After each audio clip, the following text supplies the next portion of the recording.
Jacques Chirac, Tony Blair, Gerhard Schröder, José Luis Rodríguez Zapatero, invités prestigieux installés au premier rang des 5000 personnes venues de toute l'Europe pour vivre l'histoire.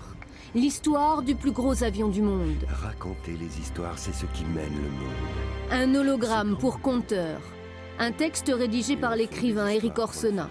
Il était une fois la première machine volante, car tout a commencé par un rêve. Raconter des histoires. Rêve de l'homme. Voler. Le nord, le sud, l'est. Un rêve partagé. 4 géants entrent en scène, les 4 entités d'Airbus, les 4 pays actionnaires, la France, l'Allemagne, la Grande-Bretagne et l'Espagne.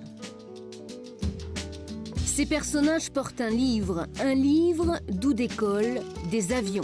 Appareils issus des 4 familles existantes d'Airbus, l'A300, l'A320, l'A330, l'A340, Airbus qui est parti de presque rien il y a 35 ans. Et puis, l'histoire s'écrit encore. Une vaste feuille blanche pour symboliser le début de la conception de l'A380. Pour qu'un chiffre, une lettre, naissent timidement sur le papier.